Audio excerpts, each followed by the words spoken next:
الحمد لله نحمده ونستعينه ونستغفره ونعوذ بالله من شرور أنفسنا ومن سيئات أعمالنا من يهده الله فلا مضل له ومن يضلل فلا هادي له وأشهد أن لا إله إلا الله وحده لا شريك له وأشهد أن محمدا عبده ورسوله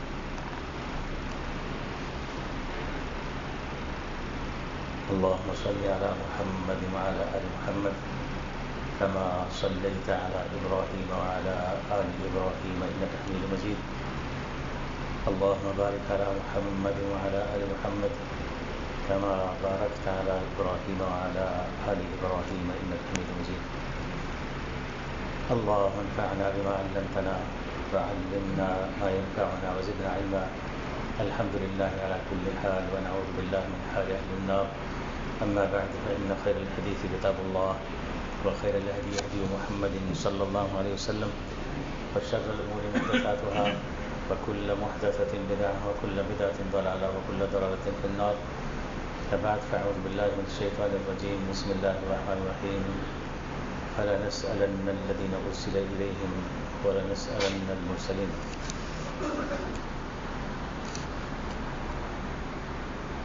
گزشتہ خطبات جمعہ میں ہم نے جانا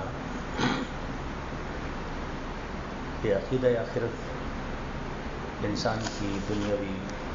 اور اخروی کامیابی کے لیے اس کی بنیادی ضرورت ہے. اگر عقیدہ آخرت نہ ہو تو دنیا کا نظام درہم برہم ہو جائے اور انسان کی آخرت بھی تباہ برباد ہو جائے. امن و امان، اخلاق و آداب، ہمدردی اور خیرخواہی، ایثار و قربانی، اخوت و محبت، اس کے تمام جذبے بے معنی ہو کر رہ جائیں اور ان کی جگہ خود غرضی، حسد، بغض، نفرت، جھوٹ، دھوکہ دہی، لوٹ کھسوٹ اور ظلم و زیادتی معاشرے میں چھا جائے. کیونکہ جب نیکی اور خیرخواہی کے اجر و ثواب کی امید نہ ہو اور جرم و خطا پر گرفت اور مواخذے کا ڈر اور خوف نہ ہو تو نیکی کیوں کر پنپے گی اور برائی کیوں کر رک پائے گی. تو گویا عقیدہ آخرت کے بغیر دنیا میں لوگوں کا طرز معاشرت، طرز زندگی جنگل کے قانون کی طرح ہو جاتا ہے. عقیدہ آخرت سے مراد مرنے کے بعد دوبارہ زندہ کیا جانا اور حساب کتاب کے لیے اللہ کے حضور پیش کیا جانا اور آخرت کا سفر شروع ہونے سے لے کر جنت میں داخل ہونے تک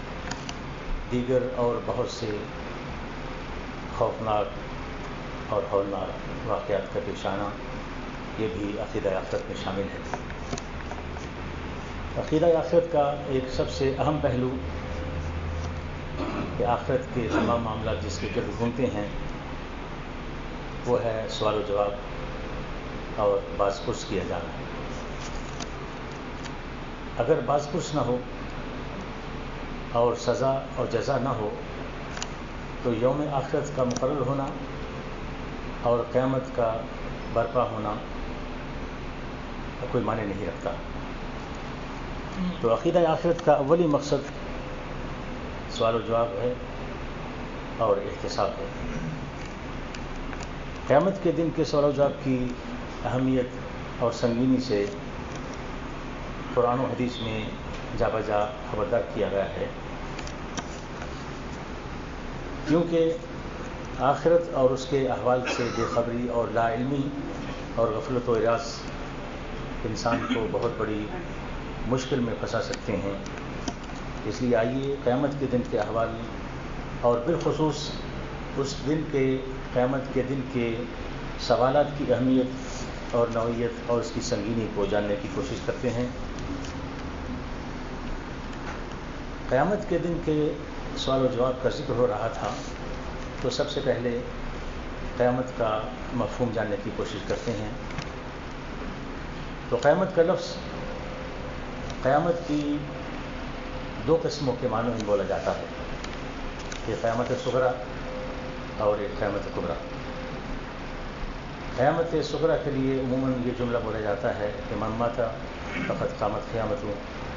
کہ جو فوت ہو گیا تو اس کی قیامت قائم ہو گئی۔ اور جیسا کہ ابو قبیس رحمہ اللہ بیان کرتے ہیں کہ شہدت جنازۃ فیہا علقمہ، کہ میں بھی ایک جنازے میں شامل تھا کہ جس میں حضرت علقمہ بھی موجود تھے۔ فلما دفن، جب وہ شخص کو دفن کر دیا گیا، قال اما هذا فقد قامت قیامتہ، تو حضرت علقمہ فرمانے لگے کہ اس شخص کی تو قیامت قائم ہو گئی، یعنی دنیا سے اس کا تعلق قطعی طور پر منقطع ہو کر وہ عالم آخرت میں داخل ہو گیا۔ تو جب کسی پر انفرادی طور پر اس کی قیامت قائم ہوتی ہے تو اس کے ساتھ سوال و جواب کا ایک الگ انداز ہوتا ہے، معاملہ ہوتا ہے، جسے اگر آپ دنیا پر قیاس کرنا چاہیں تو اسے کچھ حوالات سے تشبیہ دے سکتے ہیں کہ حوالات میں انسان کے جرم یا اس کی برات کا قطعی فیصلہ تو نہیں ہوا ہوتا، البتہ اس کے کیس کی نوعیت کے حساب سے اور جو معلومات موجود ہوتی ہیں ان کے حساب سے اس کے ساتھ معاملہ کیا جاتا ہے۔ ایسے ہی فوت ہونے والے شخص کے ساتھ قبر میں اس کے دنیا میں گزارے ہوئے اوقات اور اس کے رہن سہن اور طرز زندگی کے حساب سے اس سے معاملہ کیا جاتا ہے، اس کی مہمان نوازی ہوتی ہے یا پھر ٹھوکا ٹھاکی ہوتی ہے۔ تو قیامت کبریٰ سے پہلے کسی بھی فوت ہونے والے شخص کی موت اس کے لیے قیامت ہوتی ہے، جیسا کہ حدیث میں ہے ان رجلا سأل رسول اللہ صلی اللہ علیہ وسلم متى تقوم الساعة، کہ ایک شخص نے آپ صلی اللہ علیہ وسلم سے دریافت کیا کہ قیامت کب قائم ہوئی۔ وعنده غلام من الانصار يقال له محمد، اس وقت آپ صلی اللہ علیہ وسلم کے پاس ایک نوجوان لڑکا بھی تھا جس کا نام محمد تھا۔ فقال رسول اللہ صلی اللہ علیہ وسلم ان يعش هذا الغلام، تو آپ صلی اللہ علیہ وسلم نے فرمایا کہ اگر یہ لڑکا زندہ رہا فعسى الا يدركه الهرم حتى تقوم الساعة، تو امید ہے کہ یہ قریب ہے کہ یہ بڑھاپا پہنچنے سے پہلے اس کی قیامت قائم ہو جائے گی۔ حدیث میں قیامت کے لیے الساعہ کا لفظ استعمال ہوا ہے، جیسے قرآن پاک میں بھی ہے، جس کا لفظی اور لغوی معنی ہے گھڑی، تو معنی یہ ہوا کہ قیامت کی گھڑی۔ تو اس حدیث میں لڑکے کی موت کو اس کی قیامت قرار دیا، گویا کہ آپ صلی اللہ علیہ وسلم یہ فرمانا چاہ رہے تھے کہ بڑی قیامت جب آئے گی وہ تو آئے گی ہی، اور ہر آدمی کی زندگی میں وہ بڑی قیامت نہیں آ سکتی، لہٰذا اس قیامت کی فکر سے پہلے ہر آدمی کو اس قیامت کی فکر کرنی چاہیے جو اس کی زندگی میں، ہر آدمی کی زندگی میں لازمی آتی ہے، اور وہ ہے اس کی موت۔ یعنی بڑی جو قیامت ہے اس سے پہلے قیامت صغریٰ کی فکر کرنی چاہیے، اور وہ آدمی کی موت ہے۔ تو آدمی کی موت کو بھی قیامت کہا گیا ہے، مگر یہ قیامت اس قیامت کے مقابلے میں بہت چھوٹی ہے، کیونکہ اس قیامت میں صرف افراد ہی اس کی لپیٹ میں آتے ہیں، جبکہ قیامت کبریٰ کی لپیٹ میں دنیا کی ہر چیز آئے گی، اس میں انسان بھی ہوں گے، جانور بھی ہوں گے، پرند چرند، نباتات، جمادات، زمین، آسمان، پہاڑ، سورج، چاند، دریا، ستارے اور کائنات کی ہر چیز اس قیامت کبریٰ کی لپیٹ میں ہوگی۔ کل من علیہا فان ویبقی وجہ ربک ذو الجلال والاکرام، ہر چیز جو اس دنیا پر زمین پر قائم ہے وہ فنا ہونے والی ہے، اور صرف تیرے رب کی ذات جلیل و کریم ہی باقی رہ جائے گی۔ تو آدمی کی موت قیامت صغریٰ اگرچہ قیامت کبریٰ کے مقابلے میں نہایت ہی چھوٹی ہے، مگر یہ بھی اس قدر ہولناک اور خوفناک ہے اور اس قدر دہشت ناک منظر پیش کرتی ہے کہ اللہ مان والحفیظ۔ قبر کا منظرنامہ جو کہ اول منازل الآخرہ ہے، یعنی آخرت کی منزلوں میں سے، آخرت کے منازل اور آخرت کے پڑاؤ میں سے پہلا پڑاؤ ہے۔ یعنی مسافر جب سفر کرتا ہے تو دوران سفر میں کچھ دیر سستانے کے لیے کہیں رکتا ہے تو اس جگہ کو منزل کہا جاتا ہے، یا اترنے کی جگہ یعنی مسافر خانہ یا سرائے۔ تو منزل دوران سفر اس جگہ کو کہا جاتا ہے جہاں انسان کچھ دیر کے لیے ٹھہرتا ہے۔ جدید وسائل سفر سے پہلے لوگ پیدل سفر کرتے تھے، اونٹوں پر سفر کرتے تھے یا گھوڑوں وغیرہ پر سفر کرتے تھے۔ اس وقت ایک دن کے سفر کو، جو کہ تقریباً 48 میل کی مسافت بنتی ہے، اس کو منزل کہتے تھے۔ اسی طرح آخرت کے سفر کی بھی کچھ منزلیں ہیں، اور قبر ان منزلوں میں سے سب سے پہلی منزل ہے۔ جیسا کہ حدیث میں ہے کہ کان عثمان اذا وقف على القبر بكى حتى تبلل لحيته، کہ حضرت عثمان رضی اللہ تعالیٰ عنہ جب کسی قبر کے پاس جاتے، قبرستان میں جاتے، تو اتنا روتے کہ آپ کی داڑھی بھیگ جاتی۔ فقیل له تذکر الجنة والنار فلا تبکی وتبکی من هذا، تو ان سے کہا گیا کہ آپ جنت اور جہنم کا ذکر کرتے ہیں تب نہیں روتے، اس موقع پر آپ روتے ہیں قبر پر کھڑے ہو کر۔ فقال ان النبی صلی اللہ علیہ وسلم قال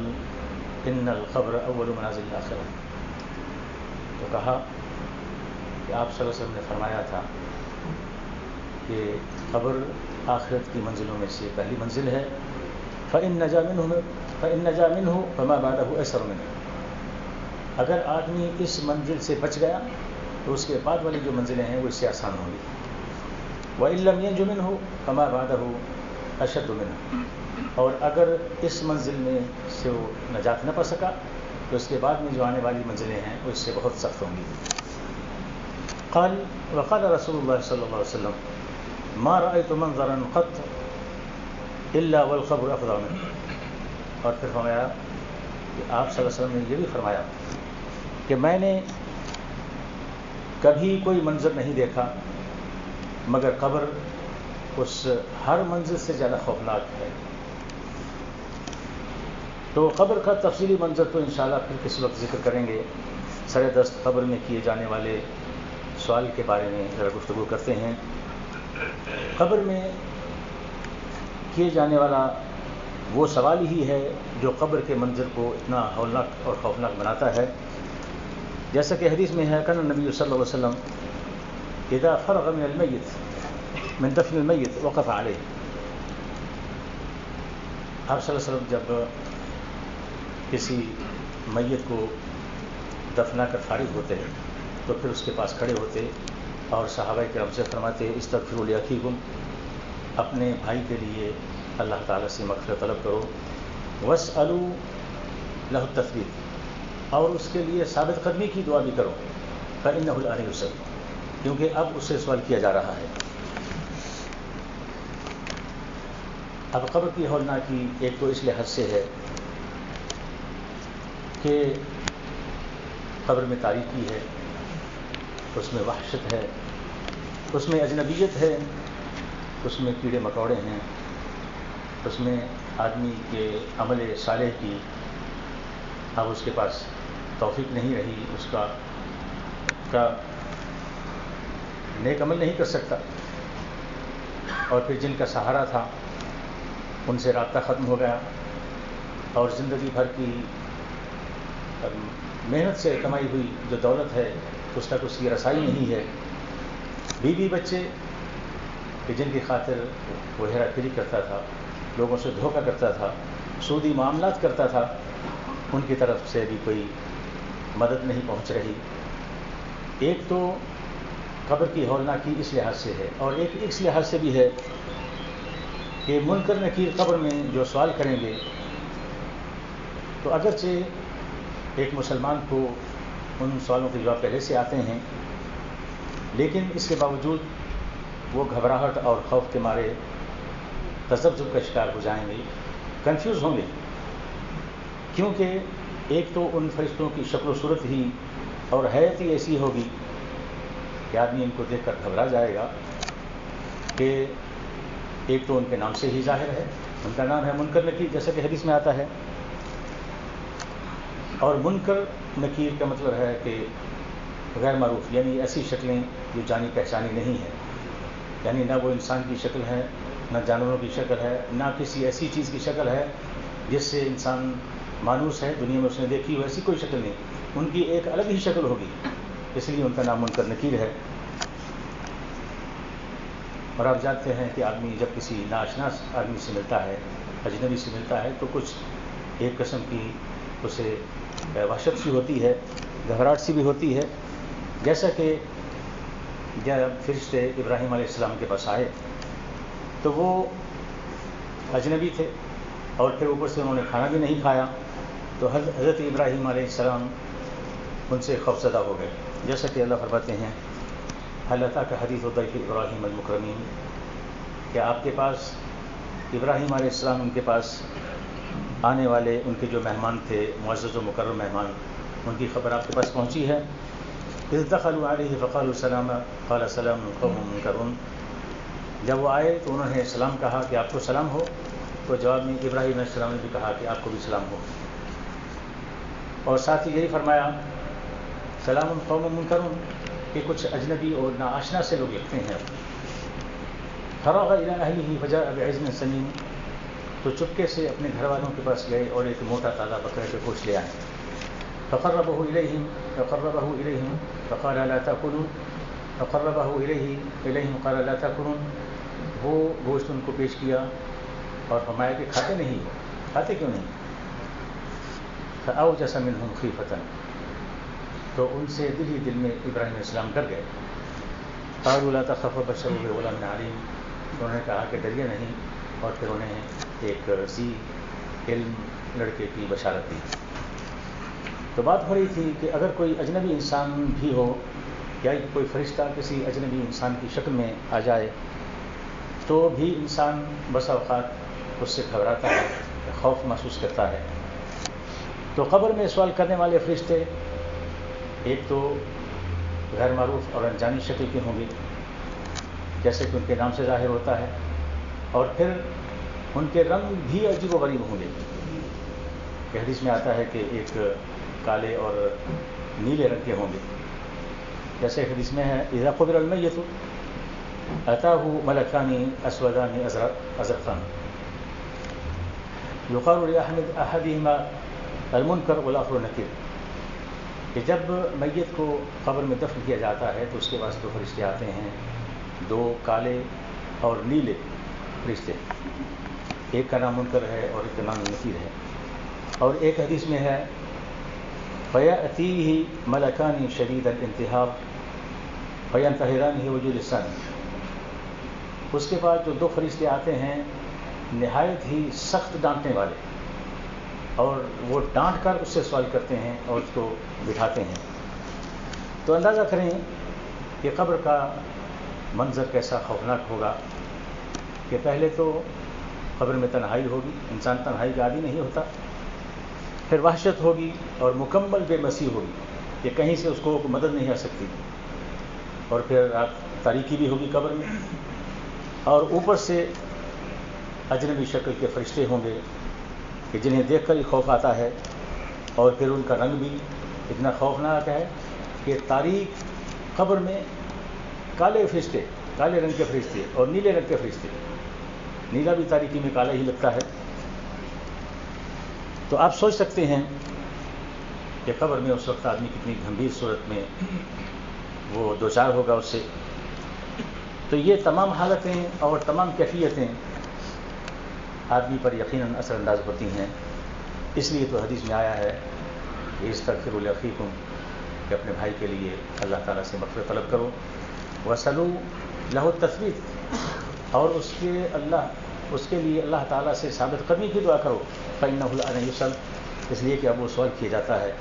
اور قبر میں جو سوال ہیں آپ کو معلوم ہے کہ من ربک ما دینک من نبیک، یہ کہ تیرا رب کون ہے، تیرا دین کون ہے، تیرا نبی کون ہے. یہ 3 سوال ہیں. یہ اتنے آسان سوال ہیں کہ مسلمان، بڑی عمر کے مسلمان تو بڑے ہیں، مسلمانوں کے بچے بھی ان سوالوں کے جواب جانتے ہیں. پھر کیا وجہ ہے کہ ایک بڑی عمر کے آدمی کا وہاں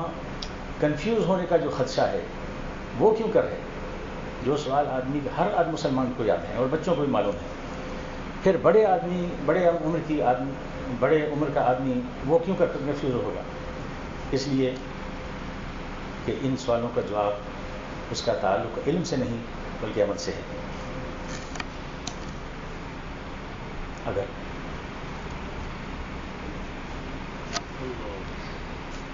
اگر ان سوالوں کے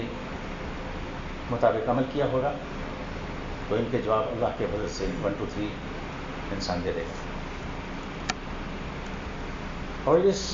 حدیث میں جو سب سے خوفناک بات ہے وہ یہ ہے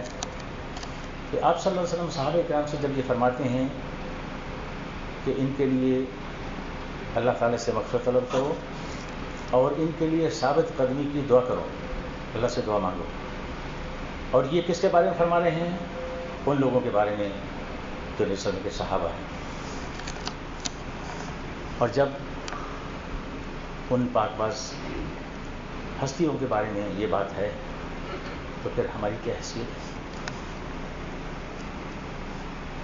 اور اگر یہ سب کچھ جاننے کے باوجود بھی انسان کو قبر کے فتنے اور آزمائش کی فکر نہیں ہوتی تو پھر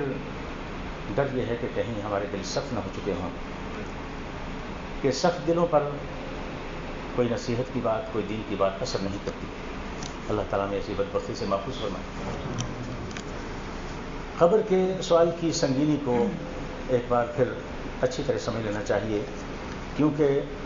اگر ان سوالوں کے جواب میں فیل ہو گئے تو پھر آخرت میں قیامت کے دن کے جو منازل ہیں، بہت سارے منازل ہیں، ان میں سے ہر منزل پہ، ہر مرحلے پہ مکمل طور پر ناکامی نظر آتی ہے. چنانچہ آپ صلی اللہ علیہ وسلم نے اس پہلی منزل کی شدت اور سنگینی کو مختلف انداز میں بیان کیا، خبردار کیا انسان کو، اور واضح طور پر بیان کر دیا. جیسا کہ ایک حدیث میں ہے، آپ صلی اللہ علیہ وسلم فرمایا وَلَقَدْ أُوحِيَ إِلَيَّ أَنَّكُمْ تُفْتَرُونَ فِي قُبُورِكُمْ مِثْلَ أَوْ قَرِيبًا مِنْ فِتْنَةِ الْمَسِيحِ الدَّجَّالِ، کہ میری طرف وحی کی گئی ہے کہ تم اپنی قبروں میں آزمائے جاؤ گے، فتنے کا سامنا کرنا پڑے گا تمہیں، کہ مسیح دجال کے فتنے کی طرح، اس کی طرح یا اس کے قریب. اور دجال کا فتنہ آپ کو معلوم ہے کہ کتنا بڑا ہے. اس سے بڑا دنیا میں بے شمار فتنے اور آزمائشیں ہیں، مگر دجال سے بڑا کوئی فتنہ نہیں، کوئی آزمائش نہیں. جیسے کہ حدیث میں آتا ہے، آپ صلی اللہ علیہ وسلم فرمایا ما بین خلق آدم الی قیام الساعہ امر اکبر من الدجال، کہ آدم علیہ السلام کی تخلیق سے لے کر قیامت تک دجال سے بڑا کوئی فتنہ نہیں ہے. تو قبر میں یہ سوال انتہائی شدید اور سنگین صورتحال سے دو چار کر دینے والے ہیں. اس لیے آپ صلی اللہ علیہ وسلم نے نماز جنازہ پڑھنے کے باوجود کہ نماز جنازہ میں دعائیں ہی ہوتی ہیں، استغفار ہی ہوتا ہے، اس کے لیے بخشش اور مغفرت کی دعائیں ہی ہوتی ہیں، مگر اس کے باوجود بھی بالخصوص میت کو دفنانے کے بعد جب فرشتے آتے ہیں تو اس وقت استغفار کرنے کا حکم ہے، اور اس وقت ثابت قدمی کی دعا کرنے کا حکم ہے. اور استغفار کرنے کا طریقہ یہ ہے کہ اللہم اغفر لہ، اور علماء کرام کہتے ہیں کم از کم 3 دفعہ کہنا چاہیے. یہ اکمل طریقہ ہے، افضل ہے. اللہم اغفر لہ، اللہم اغفر لہ، اللہم اغفر لہ. اور اسی طریقے ثابت قدمی کی دعا بھی ہے، اللہم ثبتہ بالقول الثابت، اللہ اس کو قول ثابت کے ساتھ ثابت قدمی عطا فرما. اور قول ثابت کیا ہے؟ لا الہ الا اللہ، کلمہ طیبہ ہے. تو یہ جو پہلی منزل ہے آخرت کی، اس میں جو ایک سوال ہے جو سب کو معلوم ہے، اس کی سنگینی، اس کی شدت کا یہ عالم ہے. تو قیامت کے دن تو اس سے بڑے بڑے سوال ہوں گے اور بڑے بڑے مراحل ہوں گے، اس کی فکر کرنی چاہیے. لیکن اگر آدمی اس مرحلے میں کامیاب ہو گیا تو اللہ کی وجہ سے آخرت کے لیے اس کی آسان ہو جائے گی. اللہ تعالیٰ میں سمجھنے اور عمل کرنے کی توفیق عطا فرمائے. وآخر دعوانا الحمدللہ رب العالمین.